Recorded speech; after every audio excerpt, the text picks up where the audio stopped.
since we're talking about individuality, I would say the culture of individuality would, replace a culture of tradition and of following in maybe your family's footsteps, and knowing their skills and trades. And you're one of your newest series, and this picture here, it's from there, and it's my favorite series of yours, is Marginal Trades. And it's showing sort of this diminishing traditional culture. And who did you photograph? Can you tell me about the subjects? Oh yeah, so these are people on the streets, or mostly they have their own shops and where they practice these trades, and how the caste system is connected to our social structure. So if you are still following on a certain trade, say you're a barber, so I would know by your last name that you're a barber, or you come from the lineage of barbers. Right. Your last name will give it away. Interesting. So we still have that in our culture, except we're so detached, we're so far away from those trades. It's like Smith used to mean that you were, a blacksmith or a goldsmith. Yeah. Exactly. And there are so many last names now that people don't even realize have so much to do with their family history. But yeah, keep talking about that. Yeah, so that was it, and I would isolate these individuals or professionals because I felt the urge to document them, because every now and then I see some of these professions are going away. I used to love circus. Now if you, Mariel and Mark photographed so much in Indian circus, but if you try to find out street, how would I say it, snake charmer, say a snake charmer, they're diminishing. In 10 years you might not find snake charmers. There would be people who would take these bears out on the street and like do performances. Yeah. They have been totally taken out. So if now I had to document a street performer with bears, it's over. It cannot be done again. Elephants have been taken out. Like so many of these professions are like going obsolete every single day. Yeah. Let's see, this one here, this is a Brahmin with a deformed cow. Yeah. And the $20 weekly, which is part of the title, indicates how much he earns. Yes, as compared to any given standards of any part of the world. And what does he do exactly? So this cow is deformed, and apparently this is a holy cow. And according to Indian mythology, if you can transcend and go to heaven, but you have to hold the tail of the cow, and this holy Brahmin would chant and do a little ritual while you hold the tail of the cow. Interesting. You would transcend to heaven. So is this something that he would have taken over from his father? Yes, he did. His father did the same thing, but his sons will not do the same thing. Understood. That's where his profession or his generation is ending. Interesting. And he has a son? Yeah, he has a son. So whenever, like, apart from this, like, I have the entire information written down. Wow. So what his father did, what his grandfather did, what his son is gonna do. That's really interesting that you have. That's really good to know. That's excellent. Let's keep going. This man was a street typist. That's obviously outdated at this point, unfortunately. Yes, now we have everything is digital and computers on the streets, cyber cafes, digital printing and everything. But he used to be a very famous typist. He was a typist in the British era, where he was one of the fastest typists in India. He can barely eat now. So sugarcane juice seller. Yeah, so how we used to drink sugarcane juice, fresh juice in the streets, but now we have the multinational companies and we have shopping malls. Cans, soon, soon you will have juice in the cans. Yeah. Not being done in the streets. That's so unfortunate. Master band Party Boys. Yeah, these $6 on assignment. Yeah, they are like really underpaid, and they would spend, and this is like not an annual income, it's like seasonal. Yeah. So they would go and do these, we call them baratis, or attend these marriage ceremonies where they would play their band, and the groom would go walk the streets on a horse, and that's fading away. It's like kids are going modern. They don't want to walk on a horse and do that barati style thing. Street barber. Yeah. This guy makes a lot, $26 a week. Yeah.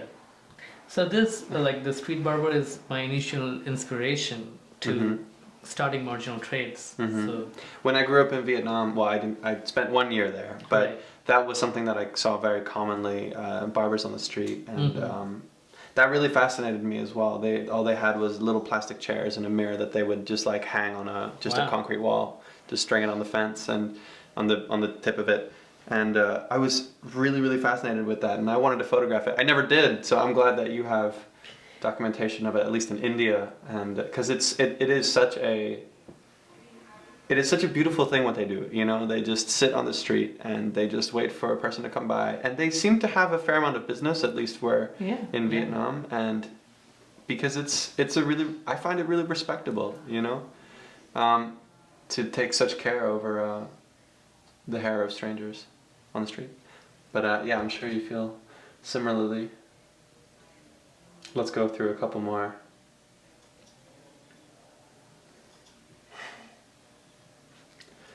And we didn't click through a lot of the photos. I'm sure the viewers saw it of the other series. But Right. you have been shooting. You formerly shot in a lot of vibrant colors, and this is in black and white. And I can imagine it has to do with the sense of antiquity. But maybe you have more to say about it. Yeah, so since I shoot digital, so everything is shot in as is in color. Mhm. But then in post, it's a conscious decision that I would convert it into black and white Mhm. because I designed those backdrops. They are hand painted, Wow. and since I'm shooting mostly on the streets, I'm shooting on the street corners Mhm. that I block off. Interesting. And then I put my backdrop into segregate them or exclude them from the chaos of the streets. Wow. And then I felt like if it's black and white, it would draw your attention to the character rather than, you know, Mhm. we thinking India is all about color, and it's actually so vibrant. Yeah. Reducing that gives you focusing on the characters and the subjects Mhm. and their artifacts or items. Now, can you tell me, is there a relationship between this work and your childhood? It is. So most of the Indians in like the 70s and 80s would have. So my grandfather would have a barber of his own who Yeah. would appear every morning to give him a shave. Every morning. Every Wow. morning. And so if like my grandfather's family, we were all Gandhians. So grandfather wore a dhoti, like the thing Mahatma Gandhi wore.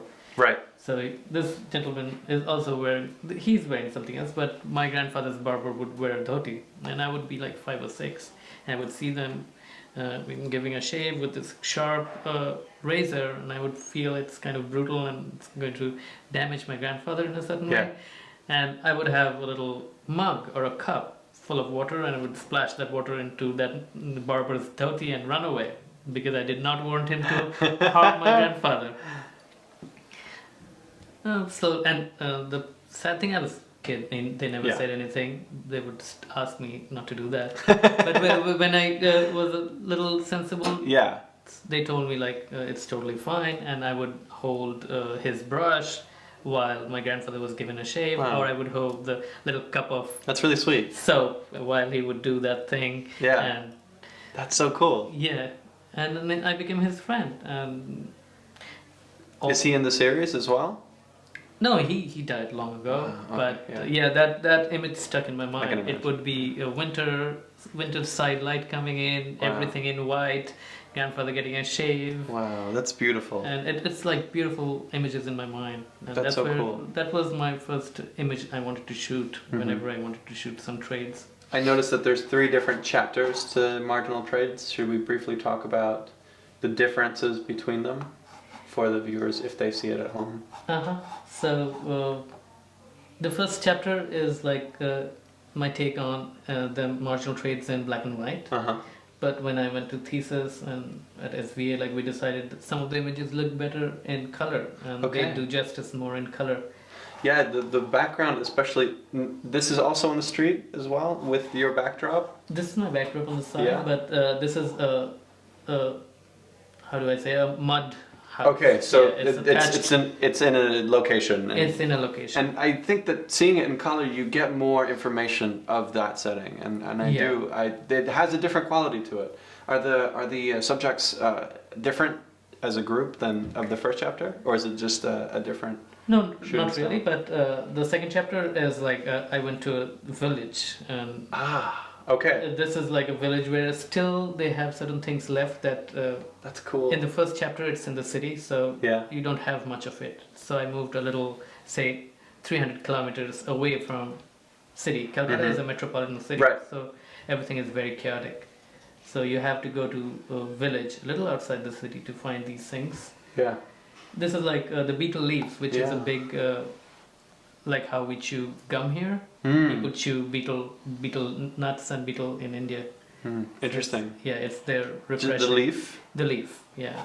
Is it processed or is it just the leaf? It's They just the leaf. This Wow. is the leaf, so you put other stuff in it and Okay. you roll it into, Ah. we call it pan. Gotcha. So we eat that pan, Cool. we chew it. It's refreshing. She is a village psychic and quack, so she would prepare medicines and Cool. she substitutes the doctor. And people who I was staying with, the guy's father was bit by a cobra and he was almost dead. The Whoa. doctor said he can't do anything because he brought him late. So what they did, this is a real scenario. So Yeah. what they did, they dragged the body, almost dead. Yeah. He was not almost not breathing, Yeah. and dragged in front of her house. She lives in a small thatched roof house. Yeah. And she comes out with these leaves and she rubs them on his body for the next 3 days. And this man gets up and goes back to his wife. Wow. I'm like, Fascinating. I have to document Yeah. this. So, That's fascinating. and she has done miraculous things. Like, I don't know how this happens, but Yeah. she has a collection of like herbs and stuff she collects from local. See, this is where you get to this really sensitive point on, you know, the Belief system. right, and all, but also the relevance and the just the sensitivity of these traditional skills. You know, I think there's something to be said about knowledge that has stemmed down from generation to generation with these things that could actually be very real. You know, that will be lost if everybody starts to move towards this bureaucratic sensibility. Absolutely. And that's so unfortunate. So I'm so happy that you have been documenting. Yeah, I people was like almost there to be a doctor. Wow. Before I left, I was almost there to be a doctor, and I still can't explain like where your antivenom fails with a cobra. Yeah. Cobra deaths are very simple, like very normal in villages, you know, in the in months of January where like you're cutting the paddies, or you're sowing the paddies during the monsoons. Cobras are all over there. Oh my god. So you just have like a span of 12 to 15 minutes to reach the hospital. Once you're done. Wow. That's when they come in. Like Wow. you would be lucky if you get saved. So you've just studied, you finished studying at SVA last year, and I'm sure you're ready to move on, and I'm sure you have thoughts about that. Do you have anywhere, are you headed anywhere? Yeah? Yeah, as of now, like I'll be going back to India in the next 20 days, and then maybe I'll shoot a little more of Marginal Trades, and I have a little plans of taking up on a new project, which I'm working on. Cool. Kind of surprise, and then I could also do so many of like the new mothers. I could work on it. I could make more videos. I'm not sure where this is. This is a video. I'm part of Marginal Trades. It's the 3rd chapter. And you're going to do more of these? Yeah, I plan to come up with a book, but I need more images for that, like very good images. As of now, I already have like 75 to 80 people documented. Maybe I'll get to document more. Wow. Because the more years I've been spending, it's almost been 3 years now with this. Will you be making the book with an Indian audience in mind or a Western audience in mind? It has to address both. Yes, that seems like a good idea. Yeah. Yeah, that's fascinating. Why don't we finish it off with talking about something a bit more, I don't know, theoretical or something. Let's talk about the future of India and what you think might happen to its culture, you know, now that it's kind of moving away from a traditional sense, potentially, and the internet is slowly trickling into society. Where do you think this will take India? I'm a traditionalist, so from my point of view, I would always think I would want to retain what is getting lost. But at the same time, I think what's meant to be will be. I mean, our new generation, Generation Y, or whichever generation this is, they should have the best of what the world can offer them. Yeah. So, And let's hope that the tradition doesn't just get archived, but becomes as rigid, continues to be a strong part of the yes, culture. and maybe people will accept it, not by force, but by choice. Maybe they will accept and they will cherish it. Because once gone, will be gone forever. Well, thank you so much, Supranav, for sitting here with us today, and Thank you. I hope you have a wonderful day. Thank you so much. Everybody, please check out his work at supranav-dash.com. That's right. Cool.